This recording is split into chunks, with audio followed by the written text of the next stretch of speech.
Everyone, कैसे हैं आप सब। उम्मीद है आप सब अच्छे होंगे। फ्रेंड्स, आज की वीडियो में हम डिस्कस करेंगे BA programme 5th semester Hindi भाषा का व्यवहारिक व्याकरण।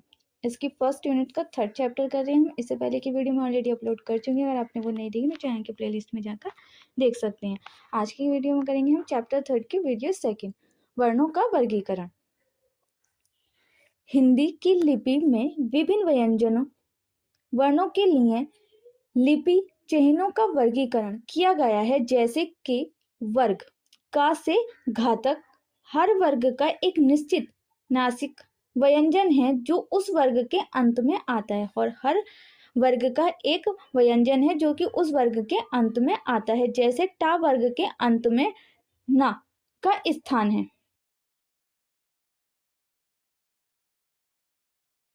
स्वरों से पहले हर्षव फिर दीर्घ स्वर क्रम से नियोजित हैं। स्वर और व्यंजन वर्ण अलग अलग लिखे जाते हैं, और स्वर और व्यंजन वर्ण जो हैं वो अलग अलग लिखे जाते हैं। वर्णात्मक लिपि अधिक सहज तथा वैज्ञानिक है। वर्णात्मक लिपि जो है वो अधिक सहज और वैज्ञानिक है। इसमें लिपि चिन्हों के आधार पर वर्ण बने हैं, और इसमें लिपि चिन्हों के आधार पर वर्ण जो है वो बने हुए हैं। वर्ण भाषा की ध्वनियों का प्रतिनिधित्व करते हैं। वर्ण जो है वो भाषा की ध्वनियों का प्रतिनिधित्व करते हैं। भाषा की ध्वनियों के संदर्भ में स्वीनिम पर चर्चा भी जरूरी है। हर भाषा की अपनी विशिष्ट ध्वनियां होती हैं। हर भाषा की, हर लैंग्वेज की अपनी विशिष्ट ध्वनियां होती हैं। जैसे इंग्लिश की भाषा की ध्वनियां कौन सी है? ABCD।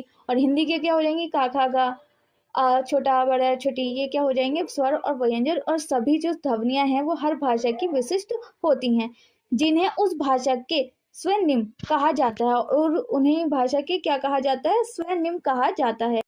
किसी भाषा की ध्वनि व्यवस्था के अंतर्गत आने वाले स्वनिम किसी लिपि चिह्न के रूप में अभिव्यक्त होकर वर्ण कहलाते हैं। किसी भाषा की ध्वनि व्यवस्था के अंतर्गत आने वाले जो स्वनिम हैं वो किसी लिपि चिह्न के रूप में अभिव्यक्त होकर ही क्या कहलाते हैं? वर्ण कहलाते हैं। उदाहरणतः हिंदी में आ वर्ण आ ध्वनि का प्रतीक है। और हिंदी में जो आ वर्ण है ना, आ क्या है? ये वर्ण है, तो इसकी जो ध्वनि होगी वो क्या होगी? आ होगी। ठीक है। जैसे, और इंग्लिश में जो ए शब्द है उसकी ध्वनि क्या होगी? आ होगी। तो हर भाषा में अपने वर्ण होते हैं और उनकी ध्वनियां होती हैं। और जब भी वह वर्ण लिखा जाएगा, और जब भी ये वर्ण लिखा जाएगा, वर्ण जो है जब भी लिखा जाएगा उसका उच्चारण आ ही होगा। हम आ को जब भी लिखेंगे, शब्द को जब भी लिखेंगे, तो उस वर्ण का उच्चारण क्या होगा? उसको जब हम बोलेंगे तो क्या बोलेंगे? आ ही बोलेंगे। इसको आ को आ या गा तो बोल नहीं सकते, आ को आ ही बोलेंगे। जो वर्ण लिखा जाएगा उसको वही बोला जाएगा। जिस प्रकार उच्चारण में एक अथवा एक से अधिक ध्वनियां मिलकर एक शब्द बनाती हैं, और जिस प्रकार से एक उच्चारण में एक अथवा एक से अधिक ध्वनियां मिलकर एक शब्द बनाती हैं, उसी प्रकार लेखन में उन ध्वनियों के प्रतीक वर्ण उसी क्रम में आकर उसकी शब्द को लिखित रूप में प्रस्तुत करते हैं। और जिस प्रकार से ध्वनि जब हम बोलते हैं तो उसके जो प्रतीक हैं वो क्रम जो है, वो शब्द जो इंक्लूड हुए हैं उनमें, वो जिस प्रकार से बोले जाते हैं इसी प्रकार से उनको लिखा जाता है, उसी रूप में उनको प्रस्तुत किया जाता है। उदाहरण के लिए पानी में 4 ध्वनियां पा, आ, ना और ई प्रयुक्त हुई हैं। पानी लिखा है हमने, तो पानी लिखने में हमें कितने वर्ड यूज हुए हैं? पानी में 4 वर्ड यूज हुए हैं। ठीक है। एक तो हो गया पा, पा लिख लेंगे हम, और जो ये आ की मात्रा लिखी है इसको आ लिखेंगे। ठीक है। पा प्लस आ प्लस क्या आ जाएगा? ना। ठीक है। और 4th वर्ड क्या हो जाएगा? हमारी जो मात्रा लगी है वो किसकी मात्रा लगी है? ई की मात्रा लगी है। तो ये क्या होगा? हमारे 4 शब्द किससे बनकर मिला है? ये 4 ध्वनियों से मिलकर बना है पानी। इसमें हर वर्ण किसी वस्तु का प्रतीक न होकर भाषा की ध्वनि अर्थात स्वनिम का प्रतीक होता है। और इसमें जो ये वर्ण लिखे गए हैं वो किसी प्रकार के प्रतीक ना होकर ये क्या है? भाषा की ही ध्वनि है, और इनको ही क्या कहा जाता है? स्वनिम का ये प्रतीक है। वर्ण लेखन में भाषा की ध्वनियों से संबंध वर्णों की पहचान करनी पड़ती है। कोई भी शब्द हो उसे इन्हीं वर्णों में लिखा जा सकता है, और कोई भी शब्द हो उनको इन्हीं शब्दों में, इन्हीं वर्णों में लिखा जा सकता है। लिखित भाषा में मौखिक भाषा का लिखित रूप मानते हैं और लिखित भाषा को ही मौखिक भाषा का लिखित रूप मानते हैं। क्या? लिखित भाषा जो है उसको ही मौखिक भाषा का लिखित रूप माना जाता है। वर्णात्मक व्यवस्था में यह बहुत सहज तथा स्पष्ट रूप से होता है और वर्णात्मक व्यवस्था जो होती है तो उसमें यह बहुत ही ज्यादा सहज और स्पष्ट होता है। प्रसंग वंश अंग्रेजी भाषाओं में कई बार एक ही वर्ण एकाधिक ध्वनियों के लिए प्रयुक्त होते हैं। कई बार ऐसा भी होता है कि एक ही शब्द जो है वो कई सारी ध्वनियों के लिए प्रयुक्त होता है अंग्रेजी भाषा में। जैसे सी का प्रयोग का ध्वनि के लिए कार तथा कभी स ध्वनि के लिए सेंटर हो जाता है। जैसे कि अंग्रेजी भाषा में हम देखें तो वैसे तो ये स शब्द है, शी शब्द है, लेकिन इस सी को ही हम का के में भी प्रस्तुत करते हैं और इसी वर्ड को हम सा के रूप में भी प्रस्तुत करते हैं। यानी कि इससे सा की भी ध्वनि निकलती है और इससे का की भी ध्वनि निकलती है। का में यूज करेंगे तो कार आ जाएगा और सा में यूज करेंगे तो सेंटर। या फिर का में एक और एग्जाम्पल तो कम्युनिकेशन, कम्युनिकेशन को भी हम सी से लिखते हैं ना, तो क्या होता है कि इसका का में भी यूज हो रहा है और सा ध्वनि में भी इसका यूज हो रहा है। इसी प्रकार कभी एक ध्वनि के लिए भिन्न भिन्न वर्गों का प्रयोग भी होता है और कभी कभी क्या होता है एक ही ध्वनि के लिए भिन्न भिन्न वर्गों का भी प्रयोग होता है, उसका भी यूज होता है। जैसे आ ध्वनि कभी यू से अभिहित होती है रन और कभी ओ से कब, ऐसे सीमित संदर्भों में होता है। यानी कि सीमित संदर्भों में ही होता है। आग शब्द का जो है वो यू के रूप में भी यूज हो जाएगा और ओ के रूप में भी यूज हो जाएगा। वस्तुतः हिंदी भाषा की देवनागरी लिपि को सबसे अधिक वैज्ञानिक लिपि इसलिए भी माना जाता है कि इसमें एक निश्चित ध्वनि स्वनिम के लिए एक निश्चित वर्ण का ही प्रयोग होता है। और हिंदी भाषा को एक इसलिए भी वैज्ञानिक लिपि इसलिए भी माना जाता है क्योंकि इसमें जो आ शब्द है उसको आ के लिए ही यूज किया जाएगा। आ ही वर्ण होगा इसका और किसी चीज में यूज नहीं करेगा। का है तो वो का ही रहेगा। तो इसकी जो वर्ण है ध्वनि जो है वो निश्चित है, सर्टेन है, उनको चेंज नहीं किया जा सकता। जबकि इंग्लिश में अगर हम इन शब्दों का यूज करें तो सी का ही यूज हम दो तरीके से कर सकते हैं। सा का भी रूप में भी यूज कर सकते हैं और का के रूप में भी यूज करते हैं और आ का ही यूज हम यू के रूप में भी यूज कर सकते हैं और ओ के रूप में भी यूज कर सकते हैं। लेकिन हिंदी में अगर हम आ का यूज कर रहे हैं, आ वर्ण है तो उसको आ ही ध्वनि निकलेगी, उसका चेंज नहीं किया जा सकता। क्या है निश्चित है। और कोई भी एक निश्चित वर्ण हमेशा एक निश्चित ध्वनि का ही प्रतिनिधित्व करता है और कोई भी जो ये वर्ण है वो एक निश्चित ध्वनि के ही प्रतिनिधित्व करता है। उदाहरण के लिए वर्ण का प्रयोग हमेशा का ध्वनि के लिए ही होगा। उदाहरण के लिए हम कह सकते हैं कि जो का की ध्वनि है उसका उपयोग का के ही लिए होगा।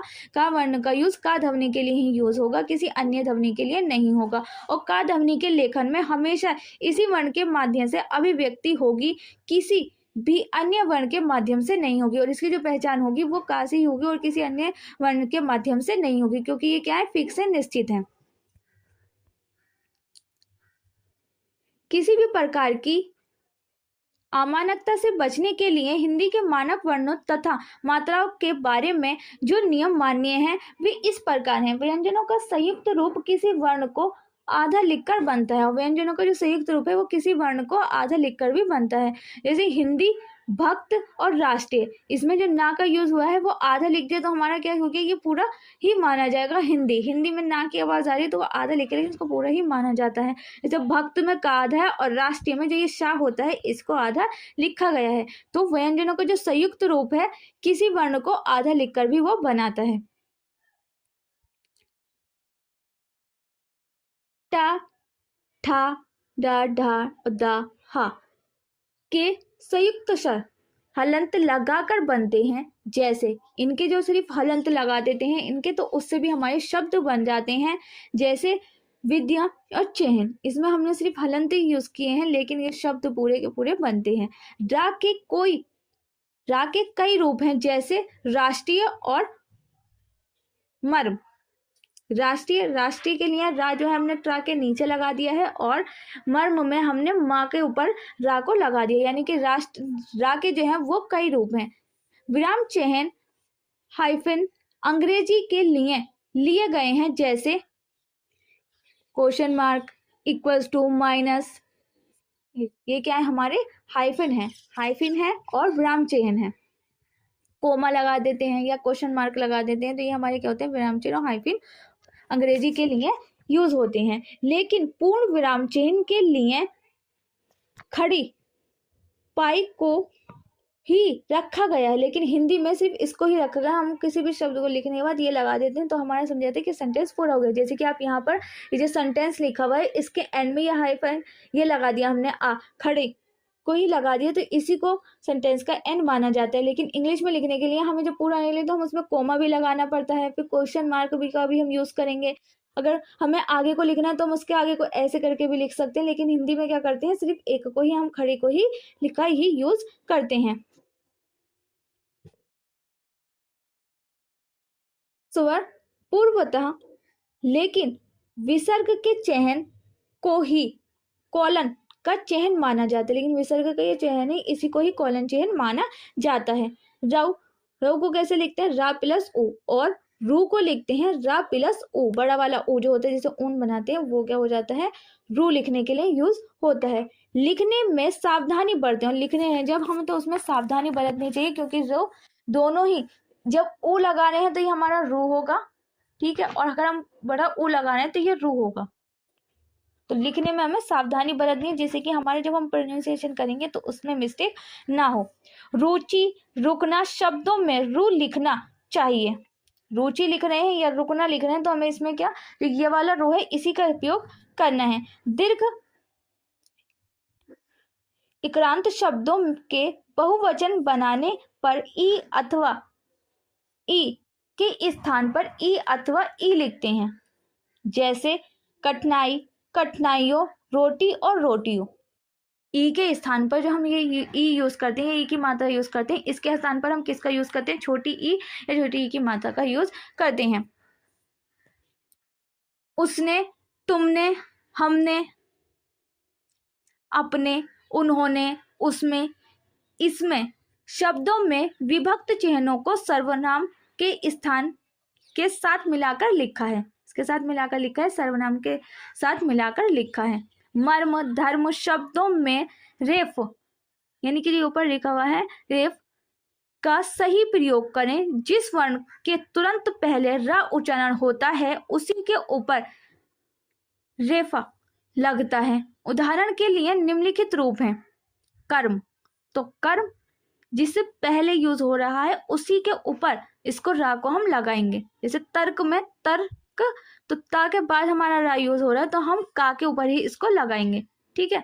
लोक साहित्य जैसे शब्दों में समास चिन्ह लगाना आवश्यक है। हम जब लोक साहित्य लिख रहे हैं तो इसमें ये कौन सा होता है, समास चिन्ह होता है, इसको लगाना आवश्यक है। इसी को लगाकर हम क्या लिखेंगे, लोक साहित्य, ठीक है। अनुस्वर के प्रयोग में सावधानी बरतें, अनुस्वर के प्रयोग में सावधानी बरतें। मैं, नहीं, उन्होंने, कंठ, शांत, वृंति में अनुस्वर लगाना आवश्यक है। इसी तरह शांत जैसे शब्द में आकार आ के ऊपर अनुस्वर लगाएं। जो ये आ है शांत लिखा है, शांत कैसे लिखा है, तो शा, ठीक है। फिर उसके ऊपर आ जो है इसी के ऊपर हमें क्या लगाना है, अनुस्वर लगाना है, और फिर लिखेंगे हम ता, तो ये क्या हो जाएगा हमारा शांत। यहाँ लगा देंगे हम तो ये गलत हो जाएगा, हमें यहीं पर इसको लगाना है अनुस्वर को, ठीक है। वहां, कहाँ, यहाँ, रोटियां, रूपों में मात्रा का प्रयोग करना चाहिए। हिंदी वर्णमाला में ए जैसे कोई स्वर नहीं होता, ये स्वर है, ऐसा कोई शब्द नहीं होता है हिंदी भाषा में। शब्दों में ए यानी कि जो ए है तथा ए स्वर होते हैं, शेष ऐसा का ऐसे ऐसे लिखना अमानक है। अगर हम ऐसे लिख रहे हैं और शेष ऐसे लिख रहे हैं तो ये हमारा क्या होगा, अमानक होगा, ये हिंदी का रूप नहीं है, क्योंकि ऐसा जो ये शब्द है कोई है ही नहीं हिंदी भाषा में, ठीक है। एक ही मात्रा आती है, ये एक ऊपर दो मात्राएं आती है, लेकिन ऐसा कोई शब्द नहीं है। हुआ शब्द के दो रूप बनते हैं, हुआ तथा हुई। हुए, होवे, हुई वगैरह लिखना अमानक है। सिर्फ हुआ के जो हैं वो दो रूप हैं, कौन से, हुए या हुई। ये हुए, ये हुए, ये हुई जो है, ये वगैरह जो है, ये सब क्या है, बेकार हैं, ये अमानक है, इनको मानक नहीं कहा जा सकता, ये हिंदी व्याकरण के हिसाब से अमानक है। बा और वा का अंतर समझें और ऐसी गलतियों से बचें। इन दोनों वर्ण में बना अंतर है। उदाहरण के लिए बा तथा व्यवहार, विशेषता वचन में व लिखना चाहिए। बात तथा व्यवहार, व्यवहार में और विशेषता में हमें क्या लिखना चाहिए, वा ही लिखना चाहिए, बा का यूज नहीं करना चाहिए।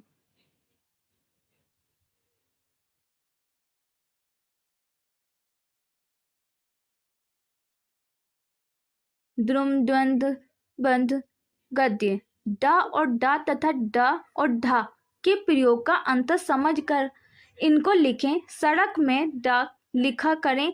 शब्द के आरंभ में यदि ड आए तो उसके नीचे बिंदी नहीं लगाएं। अगर शब्द के आरंभ में अगर ये ढा आ रहा है तो इसके नीचे बिंदी नहीं लगाएं। अंत में आता तो उसके नीचे बिंदी लगाते हैं, लेकिन स्टार्टिंग में आ रहा है, आरंभ में आ रहा है, वर्ड लिख रहे हैं हम, ढक्कन लिखते हैं तो उसमें जैसे ये आ रहा है तो उसमें हम बिंदी ना लगाएं। उदाहरण के लिए ढक्कन, जैसे ये देखिए आपको एग्जाम्पल दे दिया, ढक्कन या ढाक।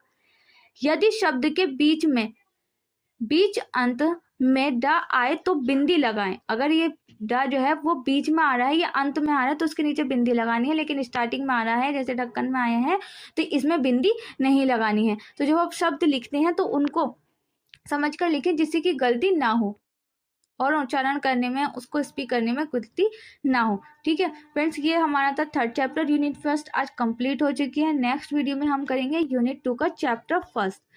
चैप्टर फर्स्ट क्या होगा, शब्द परिचय।